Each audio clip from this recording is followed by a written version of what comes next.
Vamos buscar mais uma vez a face do Senhor em oração? Senhor Deus bendito, nós nos alegramos pela realidade de que o Senhor Jesus é o nosso Salvador. Que júbilo, que regozijo, que alegria toma o nosso coração quando nós consideramos a grandeza desta realidade. Ao mesmo tempo que isso nos humilha, também consola e nos conforta saber que o Senhor Jesus é o nosso Salvador. Mas nós estamos contentes, estamos alegres, porque além da salvação, o Senhor tem nos concedido tantas e tantas bênçãos, tantas alegrias, nós temos podido experimentar, né, como corpo do Senhor nessa congregação que está se iniciando aqui. Nós bendizemos ao Senhor pelo cuidado que o Senhor tem demonstrado conosco no suprimento diário, no suprimento das nossas necessidades, e te concedemos graça e louvor e honra, reconhecendo que o sustento vem do Senhor. Mas nós queremos reconhecer nesse momento e bendizer o teu nome, agradecidos, porque nós temos visto a bondosa mão do Senhor em providenciar e proporcionar para nós, né, uma comunidade abençoada, onde nós temos o privilégio da amizade. Senhor, que alegria foi aquele momento ontem à noite. Poder ver homens que estão interessados em viver de modo que agrada ao Senhor. Homens que estão comprometidos em viver de modo digno da vocação que eles receberam, como homens mesmo, pelo simples fato de serem, né, seres humanos do século masculino, eles já têm uma vocação que receberam do seu Criador, mas estão dispostos, além disso, de viver também essa vocação como salvos, como regenerados, como novas criaturas em Jesus. E obrigado, Pai, porque isso é expressão clara da ação do Teu Santo Espírito em nós. Enquanto nesse Brasilzão, muitos homens, na noite de ontem, estavam se embriagando, se entorpecendo, consumindo drogas, traindo suas esposas, abandonando os seus lares, vivendo em imoralidade e muitos tipos de pecados diferentes, nós tínhamos ali um grupo de homens desejosos de conhecer a vontade do Senhor para a vida deles, para a vida da família deles, para a vida da comunidade deles, para a vida da cidade deles. E nós te bendizemos e alegramos, e te louvamos por isso, porque o nosso coração se alegra em ver essa realidade. E nossa súplica, o nosso pedido é que o Senhor nos conceda isso, né? Aquilo que o Senhor requer de nós, que o Senhor nos dê. É que esses homens, então, cheios do Teu Espírito, possam, então, viver para a honra e glória do Teu nome, expressando a masculinidade verdadeira que vem do Senhor. Nos abençoa, Pai, nos dá da Tua graça para isso. Agora nós vamos mais uma vez, como comunidade que se reúne para Te adorar, nos voltar para a Tua palavra. E nós pedimos, suplicantes, que o Senhor fale conosco. Nós vamos olhar um texto que fala muito a respeito de como nós funcionamos, como nós seres humanos funcionamos, principalmente após a nossa queda, nossa rebeldia, e por causa do distanciamento que nós temos do nosso Criador, nós temos algumas tendências horrorosas.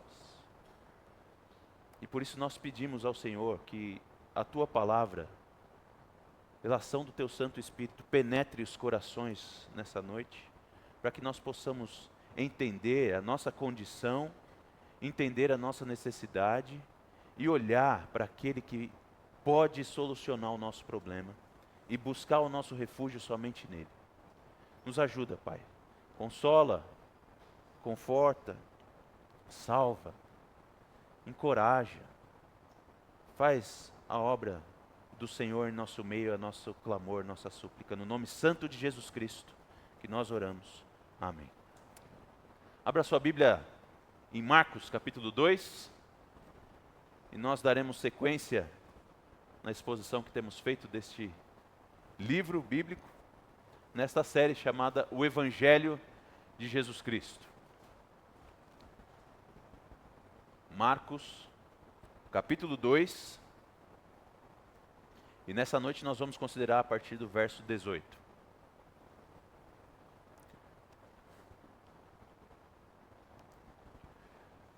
Marcos 2, do verso 18 em diante. A palavra do Senhor diz assim: Ora, os discípulos de João e os fariseus estavam jejuando. E algumas pessoas foram perguntar a Jesus: Por que os discípulos de João e os discípulos dos fariseus jejuam, mas os seus discípulos não jejuam?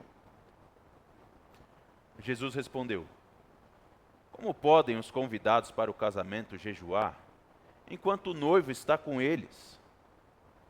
Durante o tempo em que o noivo estiver presente, não podem jejuar. No entanto, virão dias em que o noivo lhe será tirado, e então naquele dia eles vão jejuar. Ninguém costura um remendo de pano novo em roupa velha, porque o remendo novo tira o pedaço de roupa velha, e o buraco fica ainda maior. E ninguém põe vinho novo em odres velhos, porque se fizer isso, o vinho romperá os odres, e se perdem tanto o vinho como os odres. Mas põe-se vinho novo em odres novos. E aconteceu que num sábado Jesus atravessava as searas, e os seus discípulos, ao passar, começaram a colher espigas. Então os fariseus disseram a Jesus: Olhe, por que eles estão fazendo o que não é lícito aos sábados? E lhes respondeu: Vocês nunca leram o que Davi fez quando se viu em necessidade e teve fome? Ele e os seus companheiros? Como entrou na casa de Deus, no templo do sumo sacerdote Abiatar, e comeu os pães da proposição, os quais só aos sacerdotes era lícito comer. E ainda deu esses pães aos seus companheiros? E Jesus acrescentou: O sábado foi estabelecido por causa do homem, e não o homem por causa do sábado. Assim, o Filho do Homem é Senhor também do sábado. Marcos, o evangelista Marcos tem contado a história de Jesus e nesse começo do seu evangelho apresentado a autoridade de Jesus. Ele mostra como o Senhor Jesus, que é o Filho de Deus, ou seja, o próprio Deus, ele tem uma autoridade para ensinar e é reconhecido nesse seu ensino autoritativo. Né? As pessoas reconhecem que Jesus ensina com autoridade, não como os fariseus. Ele diz que Jesus tem autoridade sobre os demônios e os expulsa. Jesus tem autoridade sobre o corpo humano e cura o corpo. Até que quando nós entramos no capítulo 2, nós vimos Marcos dizendo que Jesus tem autoridade para perdoar pecados. E Jesus então revela essa sua autoridade máxima, dizendo que nisso ele é Deus, porque só Deus pode perdoar pecado. E Jesus diz: olha, então, para que vocês saibam que eu tenho poder para perdoar pecado, que eu tenho autoridade para perdoar pecado, eu vou curar esse paralítico. E ele faz isso. Mas o que nós notamos a partir dessa ocasião em que Jesus está apresentando a sua autoridade, e naquele momento, como nós vimos na semana passada, em que Jesus diz: os seus pecados estão perdoados, começa não somente as pessoas se admirarem com a autoridade de Jesus, e reconhecerem e se submeterem à autoridade de Jesus, mas há também o começo dos questionamentos. Então, como nós vimos semana passada, quando Jesus diz: os seus pecados estão perdoados, os escribas dos fariseus, dentro do seu coração, na sua mente, começam a perguntar: quem é esse cara pensa que é para dizer que pode perdoar pecado?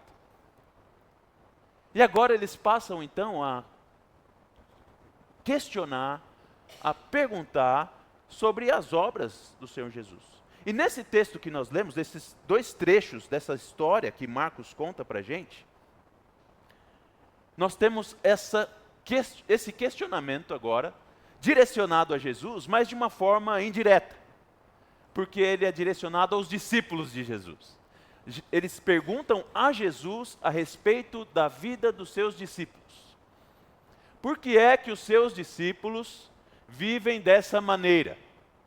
É isso que está acontecendo aqui. Nessas duas ocasiões, os líderes, os fariseus, os líderes do povo judeu, eles chegam a Jesus para questionar o estilo de vida dos seguidores de Jesus. E eles fazem isso nessas duas ocasiões. A primeira delas, então, é essa ocasião, né, onde eles vão considerar o jejum. Os discípulos dos fariseus, eles tinham o hábito de jejuar, o costume de jejuar, e os discípulos de João também tinham esse hábito, mantinham essa cultura do jejum.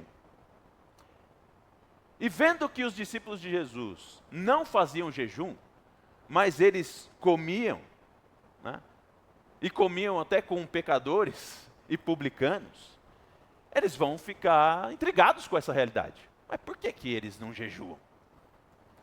E vão perguntar para Jesus, por que é que os seus discípulos não jejuam? Na segunda ocasião, eles vão fazer uma pergunta semelhante. Vendo que os discípulos de Jesus faziam colheita num dia de sábado, pegando ali espigas para que eles pudessem ter como se alimentar, eles ficam abismados com aquilo e perguntam também para Jesus, ô Jesus de Nazaré, por que é que os seus discípulos fazem o que não é lícito aos sábados? Por que é que eles estão fazendo o que não é lícito aos sábados? Esse é um questionamento que passa a surgir conforme o Senhor Jesus passa a agir, passa a expandir e passa a apresentar o seu ministério, e mais do que apresentar o seu ministério, apresentar a sua autoridade. Quando a autoridade do Senhor Jesus se posiciona diante dos homens, eles passam a fazer questionamentos. E passam a questionar então o estilo de vida. Passam a questionar o estilo de vida. Agora a gente precisa entender o que está acontecendo aqui. Por que é que esses homens estão tendo esse tipo de questionamento? E por que é que eles estão, né, de certa forma, censurando os discípulos de Jesus? Por que é que eles estão fazendo isso? Para isso a gente precisa entender algumas coisas. Primeiro, entender essa questão do jejum. Os fariseus dos dias de Jesus, eles tinham, né, como hábito jejuar 2 vezes por semana. Era o hábito que eles tinham, o costume que eles tinham, jejuar 2 vezes por semana. Então qualquer pessoa, né, que fazia esse ato, né, de sacrifício, de abrir mão de comer, né, de abrir mão da sua alimentação 2 vezes por semana, era visto como alguém muito rigoroso, disciplinado e muito espiritual. Muito espiritual. Essa é a visão que se tem de alguém que consegue controlar o seu corpo e deixar de comer 2 vezes por semana, né, visando assim um relacionamento com Deus. Quando a gente olha aquele fariseu na parábola de Jesus em Lucas capítulo 15, aliás, capítulo 18, né, ele ora dizendo, Senhor, graças eu te dou, porque eu não sou como os demais homens, eu jejuo 2 vezes por semana, e eu dou o dízimo de tudo que eu recebo. E a oração desse fariseu, ela é bem representativa da motivação que esses homens tinham para esse jejum. Porque a lei do Senhor estipulava somente um jejum, que era o jejum preparatório para o dia da expiação. Aquele dia onde o sacrifício era feito, aquele dia onde o cordeiro era imolado e o sangue do cordeiro levado para o Santo dos Santos, onde o sumo sacerdote então fazia aquela mediação entre os homens e Deus. para que os pecados fossem perdoados, nesses dias então era requerido um jejum pela lei do Senhor. Mas os judeus, nas suas tradições, começaram a expandir isso e começaram a estabelecer mais e mais regras sobre jejuns, a ponto de chegar a essa regra, né? O verdadeiro judeu que está num relacionamento com Deus, é o judeu que jejua 2 vezes por semana e que mantém a prática do jejum. E eles estão vivendo nessa realidade. Aquele que verdadeiramente tem relacionamento com Deus, jejua 2 vezes por semana. E esse é o pensamento deles. Assim, da mesma maneira, eles tinham a sua interpretação a respeito do sábado. A lei do Senhor era muito clara a respeito do sábado, né? Você trabalha 6 dias e descansa 1. Em 6 dias você fará toda a sua obra, mas no dia do Senhor você descansa. Você confia em Deus. Mas aí eles começaram a se perguntar, tá, mas como é que funciona isso? O que significa descansar no dia do Senhor? Eles começaram então a estabelecer limites, né? Porque a lei do Senhor em nenhum momento vai dizer, você não pode colher espigas no dia do sábado. Mas eles começaram a estabelecer esses limites. E começaram a estabelecer essas regras. E dizer, olha, então, no dia de sábado você não pode colher espigas. No dia de sábado você só pode andar 1.999 passos. O que vai dar aí aproximadamente 1,5 km. Você não pode andar mais que isso. Você, no dia do sábado, você não pode desatar nós. Então, se você está andando, e naquela época lá eles tinham umas sandálias, né? As sandálias se enrosca ali, der um nó na sua sandália, você vai ter que andar com a sua sandália enroscada mesmo, porque não pode desatar nó no dia de sábado, isso é trabalho. E eles começaram também, então, a fazer essas regras. Tentando ter uma praticidade da lei do Senhor, começaram a estabelecer essas regras. Mas aí o que nós vemos é que essas regras agora, elas deixaram o seu propósito inicial para se tornar meios de justificação desses homens. O questionamento desses homens a respeito do jejum e da guarda do sábado não é um questionamento porque eles precisavam entender essas coisas, mas é porque na cabeça deles, os discípulos de Jesus não podiam ser seguidores de Jeová, não cumprindo aquilo que Jeová esperava deles. E não seriam aceitos por Jeová se não fizessem aquilo que ele achava que eles estavam fazendo. Agora, qual que é o grande problema disso? Qual que é o grande problema dessa realidade? É porque esses homens, na mente deles, eles criam que, ao fazerem os seus jejuns, e ao deixar de colher as suas espigas no sábado, era essas ações que deixava que eles tivessem acesso a Jeová. Eram essas ações que permitiam que eles entrassem na presença de Deus e que estivessem na presença de Deus. E essa é a grande tristeza da realidade humana. O homem achando que pode, por suas próprias ações, os seus próprios meios, alcançar o favor de Deus. Esses homens, eles pensavam assim, olha, eu estou deixando de comer 2 vezes por semana. Isso é um grande esforço. É um grande sacrifício, exige muita disciplina. E por isso eu chego então diante do Senhor e digo, olha Senhor, eu estou deixando de comer 2 vezes por semana. Eu devo ser alguém abençoado e recebido por você. Porque as pessoas estão aí comendo diariamente. Estão aí bebendo diariamente. Eu estou fazendo o meu esforço e abrindo mão da minha comida, abrindo mão da minha bebida, para ser recebido por você. Então você é obrigado a me receber. Você deve me receber. Porque eu jejuo 2 vezes por semana. Da mesma maneira em relação ao sábado. Olha, Senhor, no dia do sábado, que é o dia que então eu preciso guardar. No meu dia de descanso eu não faço nada. Não faço nada, nada, nada. Só faço aquilo que é extremamente vital e aquilo que está dentro das nossas regras. E se é essas coisas então que eu faço, então você deve me receber.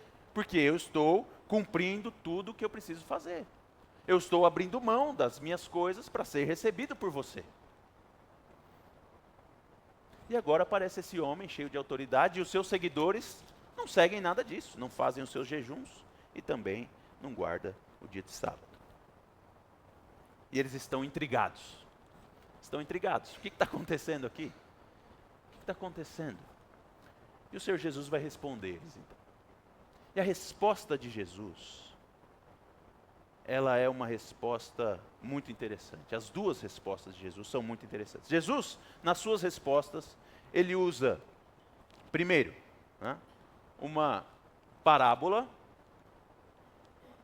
do noivo e depois uma parábola a respeito das coisas que se relacionam novas e velhas. E na sua segunda resposta, o Senhor vai contar uma história bíblica e uma realidade sobre a lei. Na primeira resposta, o Senhor Jesus vai dizer o seguinte: olha gente, vocês estão perguntando por que é que os meus discípulos não jejuam? Eu vou dizer por que eles não jejuam. Porque quando o casamento está acontecendo, ninguém está pensando em jejum. Ninguém pensa em jejum nos dias de uma festa de casamento. O casamento da época de Jesus não era igual ao nosso, né? Que é aquela cerimônia de 1 hora e depois talvez tenha festa ou não. Talvez vai ter comida ou não. E se tem, é uma comida ali, né? Que os noivos investem muito e os convidados sempre reclamam muito. Né? Os noivos gastam demais e os convidados reclamam demais. Uns acham que deu muita comida e os outros, não comi muito não. Só para enganar mesmo. As festas de casamento no dia de Jesus eram festas que duravam 1 semana. E eram grandes celebrações. E o Senhor vai dizer então, olha gente, quando a gente tem um casamento, ninguém vai fazer jejum no meio do casamento. O casamento é uma grande celebração. É uma grande festa. Ninguém está pensando nisso. Ninguém pensa em jejum nos dias da celebração. E por isso que os meus discípulos não jejuam. Porque o que está acontecendo aqui é que o noivo está com eles. O noivo está com eles.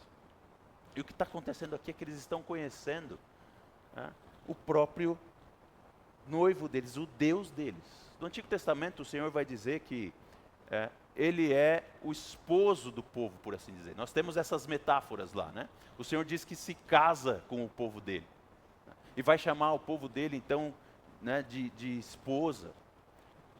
A gente tem, por exemplo, no livro do profeta Oséias, essa metáfora. E nós temos muitas metáforas nesse sentido. Então Jesus, quando diz aqui, eu sou o noivo, que estou com o meu povo nesse tempo de casamento, ele está clamando para si a posição de próprio Deus. Esse povo está celebrando a união com Deus, na minha pessoa. Agora, Jesus vai dizer também uma outra coisa. Ele diz assim, olha, ninguém costura um remendo de pano novo em roupa velha. E ninguém coloca vinho novo em odres velhos. Porque essas coisas não combinam. Essas coisas não funcionam juntas. As donas de casa vão ter muito mais capacidade do que eu para entender essa questão da roupa aí. Eu nunca fiz costura, né? Nunca fiz remendo de costura. Mas o fato é que o tecido também tem a sua elasticidade. Também tem a sua maneira de se adaptar ao tempo e ao uso. Um tecido gasto, ele já está mais ressecado, já está mais apertadinho a sua trama, né? Então ele não tem mais tanta elasticidade quanto um tecido novo. Um tecido que já foi lavado muitas vezes, já foi secado muitas vezes, esfregado muitas vezes. A sua elasticidade agora está mais restrita. Aí se você bota um tecido novo junto ali, com aquele tecido antigo, num buraco, por exemplo, né? Aquele tecido novo que ainda tem a sua elasticidade e vai mexendo, conforme ele vai perdendo a sua elasticidade, nessa sua lavagem, na sua secagem, ele vai rasgar aquele tecido antigo, que já não tem mais a mesma condição de se mexer, de se mover. E essa metáfora é a mesma em questão do vinho. Você coloca um vinho novo, que acabou de ser feito, num odre que já foi, né, e odre é aquela pele de carneiro, aquele saco feito de pele de carneiro onde se guardava o vinho. Né? Então, num vinho que já foi antigo, que já teve toda a sua elasticidade, né, feita, e ele já não expande mais, ele já não cresce mais. Você coloca um vinho novo que ainda irá fermentar dentro daquele odre, o que vai acontecer é que ele vai explodir, não vai aguentar. Porque ele já não tem mais essa mesma elasticidade. Não tem elasticidade nenhuma ali. Por isso ele vai se romper, ele vai estragar. Então não dá para misturar essas duas coisas. Coisa nova com coisa velha. Não se mistura isso. Essa é a resposta de Jesus para a indagação deles a respeito do jejum. E a resposta de Jesus em respeito à pergunta do sábado. Por que eles não guardam o sábado? Faz o que é ilícito no sábado. A resposta de Jesus, agora, ele usa uma história bíblica, um exemplo bíblico, e faz um esclarecimento a respeito da lei, ou do mandamento do sábado. Ele diz que Davi, em certa ocasião, quando tinha fome, ele e os seus amigos entraram no templo e comeram de um pão que era exclusivo dos sacerdotes. Pertencia somente aos sacerdotes. E ele usa esse exemplo, obviamente, porque ele sabe que esses homens têm como o seu grande herói o rei Davi. Se tem alguém que os líderes judeus vão respeitar e que eles vão honrar, é o rei Davi. E aí Jesus então vai dizer, olha, o rei Davi, né, ele no dia em que teve fome, ele e o seu exército, eles foram ao sacerdote, pediram o pão, falaram, me dá aquele pão lá. E comeram o pão que não podiam comer. Jesus chama a atenção deles para essa realidade. E Jesus chama eles também a atenção de que, olha, o sábado foi criado para o homem, e não o homem por causa do sábado. Quem foi que veio primeiro na criação? O homem ou o sábado? O homem veio primeiro. O homem foi criado no sexto dia. E no sétimo dia houve o descanso. Né? E esse descanso, obviamente, foi feito para que o homem tivesse a confiança do seu descanso também. O seu descanso. Agora, isso parece que são um monte de informação solta aqui e uma informação, né, desconecta. Que Jesus está respondendo? Por que Jesus está respondendo essas coisas para esses homens? Os caras só querem saber por que eles não jejuam e por que eles fazem o que é errado no sábado. E Jesus está contando esse negócio de odre velho, odre novo, noivo, casamento, Davi que comeu aquele pão e o sábado criado para o homem. O que está acontecendo aqui, gente? O que está acontecendo aqui? Uma leitura superficial e rápida desse texto pode dar para você uma ilusão muito errada e uma interpretação muito errada, que aliás é o que muitos fazem. Porque muitos ao ler esse texto, ao ler essa passagem, eles vão sugerir que quando os judeus falam para Jesus esses questionamentos, e o Senhor Jesus responde com essas respostas, o que Jesus está fazendo é abrir mão da lei do Antigo Testamento, né, e dizer que, olha, não tem mais nada agora de lei para obedecer, não tem mais nada para se cumprir. Né? A única coisa que tem agora sou eu e a graça. E muitas vezes nós temos a tendência, então, de achar que é isso que está acontecendo. Né?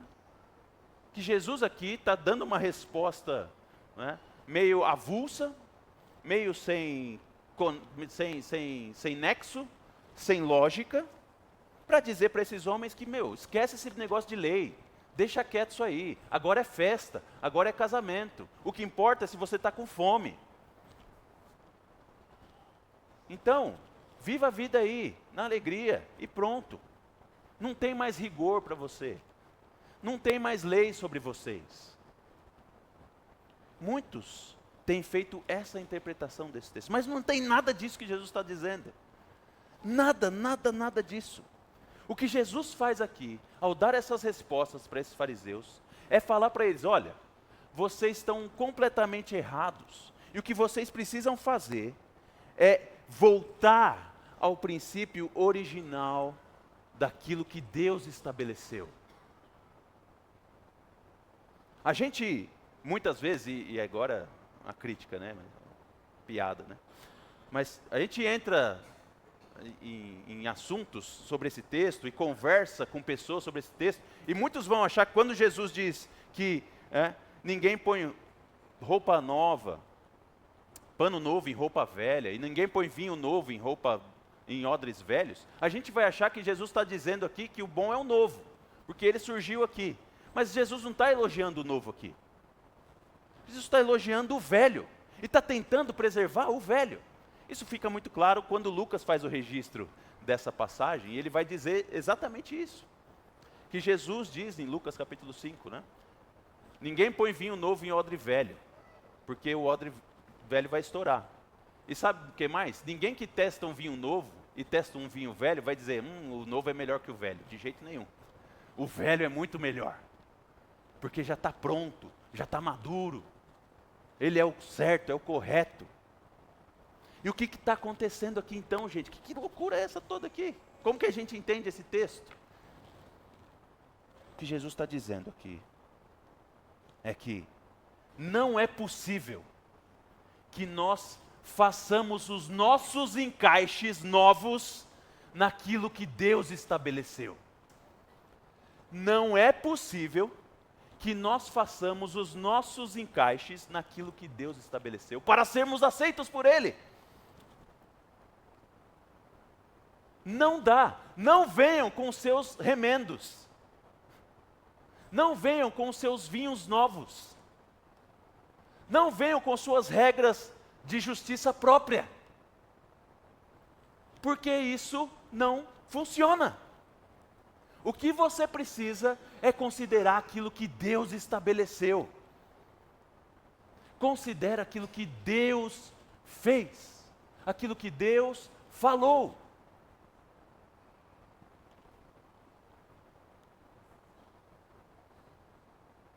Meus irmãos, o ser humano vive tentando dar o seu jeitinho e tentando dar a sua maneira de ser alguém justo. Não é mesmo? Quantas vezes nós ouvimos, repetidas vezes, as pessoas dizendo assim, eu vou para o céu. Por quê? Eu nunca matei, eu nunca roubei. Eu pago meu imposto. E sempre então a pessoa coloca aquilo que ela consegue fazer como uma garantia de que ela pode ir para o céu. Se eu tenho dificuldades na área da moralidade sexual, não é esse o critério que eu vou usar para entrar no céu. Eu vou usar o meu rigor, por exemplo, na área financeira. Não, eu sou todo correto com as minhas finanças. Eu pago tudo em dia, minhas contas, pago até antecipado. E nunca atrasei uma conta. Por isso que eu vou entrar no céu.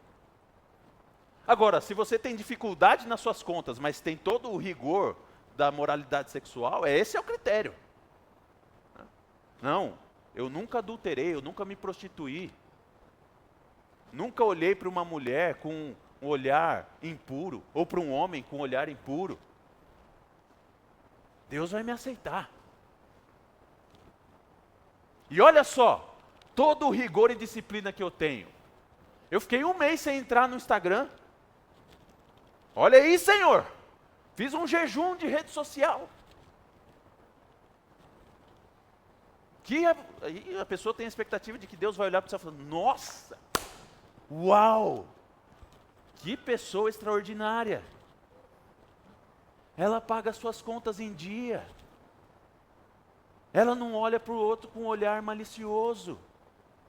Nossa, ele deixou de entrar na rede social. Ficou 1 mês sem tomar Coca-Cola, 1 ano sem tomar Coca-Cola. Nossa, Ah, eu vou ter que receber essa pessoa no céu. Como que eu não vou recebê-la aqui? No meu céu. Como não? Olha essa pessoa. No dia que eu estabeleci para ela descansar, e estabeleci uma regra para que ela descanse, ela realmente está fazendo nada nesse dia. Nem quando alguém está ao lado dela passando fome, ela estende a mão para dar de comida para ela. Realmente, essa é uma pessoa muito pronta. Vou ter que receber. Vou ter que receber. E o que Jesus está dizendo que não é assim. Você não tem essa capacidade. Não é você que estipula as regras. Não é você que faz a maneira, na sua própria justiça, de ser recebido por Deus. Uma das coisas mais absurdas que eu vi nos últimos anos, sim, né, é uma análise que eu comecei a fazer do evangelicalismo e a sua comparação com as religiões de matriz africana. É muito igual, gente. Muito igual. É impressionante como muito do evangelicalismo brasileiro, daquilo que se chama de evangélico, é igualzinho o rigor religioso das religiões como o candomblé, umbanda e por aí vai. Então, por exemplo, né, igreja evangélica, você não pode fazer tatuagem. É coisa de bandido, coisa de crente fazer tatuagem. Aí um dia eu estou assistindo um programa de televisão e tem lá a entrevista com Maria Bethânia. E ela está com uma flor no braço assim, né? Aí a repórter perguntou, nossa Maria Bethânia, essa flor no seu braço aí, né? Bonita essa tatuagem. Ela, não é uma tatuagem. Ela é um adesivo que eu colei aqui, porque a minha religião não permite eu me tatuar. Ok, 3 minutos antes, nessa mesma entrevista, ela estava dizendo que a homenagem que ela recebeu de uma escola de samba no Rio de Janeiro, ela precisou levar ao centro de banda e perguntar aos seus orixás se eles permitiam que isso pudesse acontecer ou não. É um rigor de aceitação baseado na regra humana. A pessoa vai dizer então diante de Deus, olha, eu não tenho tatuagens, por isso eu posso entrar no céu. Eu nunca fiz uma tatuagem, posso entrar no céu. Ou eu sou um abstêmio completo. Eu nunca bebi uma gota de álcool. De jeito nenhum que eu faço uso disso. Até descobri também que os seguidores de religiões africanas também têm as suas restrições de bebida. Eles dão a cachaça para os orixás lá, para os demônios. Mas nos dias que eles vão fazer as suas coisas, e eles têm que parar de beber. Não pode beber, não pode tomar cerveja. Não pode tomar cachaça. Eles têm que estar livres dessas coisas. Não pode ter relacionamento sexual no dia da oferenda. Tem que ter abstinência. São as regras deles. Regras que eles colocaram para si mesmos. E regras que muitos têm achado que seguindo elas serão aceitos por Deus. E essa é a maior tristeza da realidade humana. Ele achar que ele pode, no seu próprio rigor, ser aceito por Deus. E Jesus está chamando atenção para isso. Dizendo, não é assim. Não é na sua regra. Não é do seu jeito. Não é do seu jeito. Você não consegue estabelecer isso. Agora, um perigo aqui, um alerta para você. Porque o Senhor Jesus Cristo está deixando muito claro que nós não podemos criar as nossas próprias regras, e muito menos estabelecer naquilo que a gente pode ou não fazer diante de Deus para ser aceito por Ele. E isso pode dar a impressão para você, então, que beleza, posso fazer o que eu quiser. Não exige, então, de mim nenhum tipo de ação diante de Deus. Mas também não é isso que Jesus está falando. O que Jesus está chamando a atenção é para o velho, para aquilo que foi estabelecido primeiro, para aquilo que é a regra do Senhor. E a regra do Senhor, ela não se vai, ela não pode ser mudada. E o que Jesus está dizendo então é que o que você precisa fazer não é achar que não tem regra, mas é reconhecer que você não pode seguir a regra. É reconhecer a sua incapacidade, a sua falta de condição de cumprir a regra. E mais do que isso, a necessidade que você tem do noivo. Eu preciso do noivo. Eu preciso me casar com esse homem que vai cuidar de mim. Eu preciso desse homem que é o Senhor do sábado. Jesus está dizendo, olha, você não pode criar a sua regra para ser aceito por Deus. E você também não pode simplesmente achar que você está livre diante de Deus. O que você precisa é reconhecer que você não tem condição de entrar diante de Deus. E você precisa de mim. Você precisa de mim. É isso que Jesus está falando. Então, diante desse questionamento que eles vão trazer, os seus discípulos não seguem as regras. Ele vai dizer, os meus discípulos têm a mim. Eles têm o noivo. Os meus discípulos têm a mim, porque eu sou o Senhor do sábado. Eu fiz o sábado para eles. E sou eu que dou a eles a condição de entrar diante de Deus. Sou eu que dou a eles a condição de obedecer às regras de Deus. Sou eu que dou a eles a condição de viver. Eles não podem fazer isso pelas suas próprias forças, pelos seus próprios critérios. E vocês também não. Meus irmãos, o Senhor Jesus é o Senhor da lei. Ele não rasga a lei. Ele não apaga a lei. Ele não elimina a lei. O que ele faz é deixar claro para você que você não pode criar suas próprias leis e você não pode criar sua própria interpretação da lei, mas que você deve seguir aquilo que ele estabeleceu. E para seguir o que ele estabeleceu, você precisa dele. Você precisa dele. Você precisa ser salvo por ele. Precisa ser regenerado por ele. Justificado por ele. Meus queridos irmãos, nós temos esse dilema diante de nós, de muitas vezes acharmos que a nossa entrada no céu vai ser garantida por algo que nós fazemos, que é o nosso esforço e a nossa disciplina que vai fazer isso. Porque nós lemos a Escritura dizendo, olha, negue-se a si mesmo. Quem quiser vir após mim deve tomar sua cruz, negar a sua vida. É só, então, beleza, então vou negar os meus prazeres, vou negar a minha vontade, vou negar o meu direito de comer, vou negar o meu trabalho.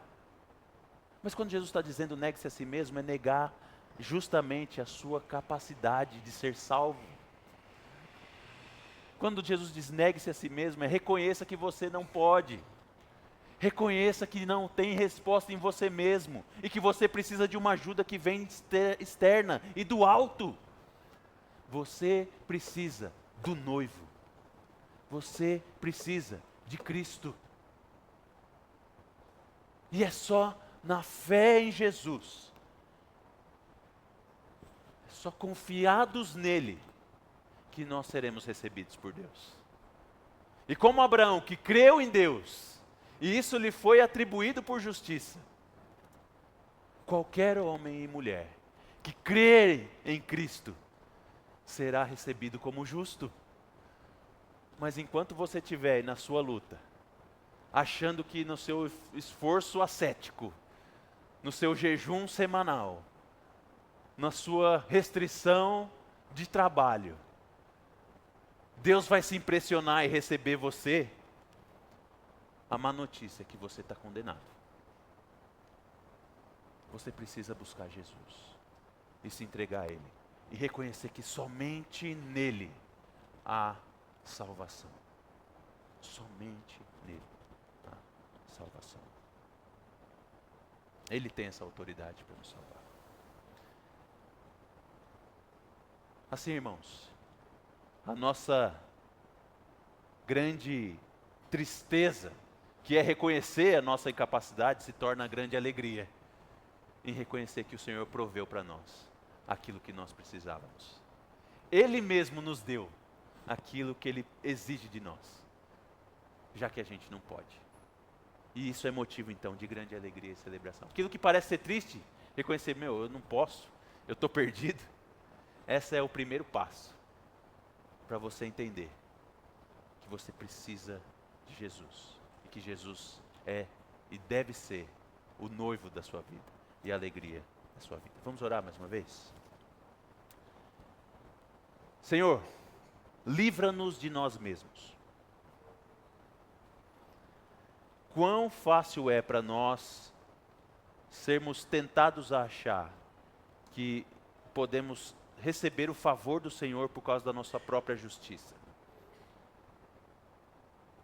Quão tonto nós somos acharmos que podemos impressionar o Criador de todas as coisas, aquele que falou e as coisas passaram a existir, e a gente acha que a gente pode impressionar a Ele com esforços tolos da nossa parte, com regras infantis. Senhor, nos livra dessa imaturidade, nos livra dessa cegueira, nos livra dessa tolice de acharmos que podemos ser justificados pelas nossas próprias forças, pelos nossos próprios méritos. Mas abre os nossos olhos para ver a nossa necessidade de Jesus.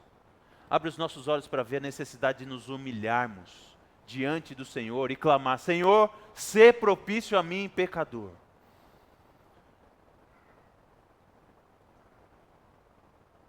Enche o nosso coração da esperança em Jesus. Enche o nosso coração do favor de Cristo. Tira de nós a justiça própria. Ao mesmo tempo, Pai, nós pedimos que essa realidade da graça não deixe a gente achar que a gente pode viver de qualquer maneira. Não, mas ajuda-nos a entender que nós somos mortos para os pecados e agora vivemos para a vida, aqueles que estão em Jesus. Vivemos para a obediência, vivemos para o Senhor. Então nos move a isso, a desejar a Tua lei, a querer a obediência e cumprir os Teus mandamentos. Não para sermos aceitos, mas porque fomos aceitos em Cristo. Coloca essas coisas em ordem no nosso coração, Pai. É o Teu Santo Espírito somente que pode fazer isso em nós. E que esse povo então possa ter essa clareza. Assim nós possamos, ó Pai, viver honrando o Senhor e viver para a glória do Teu nome, para a glória de Cristo. No nome dEle mesmo que nós pedimos isso. Amém.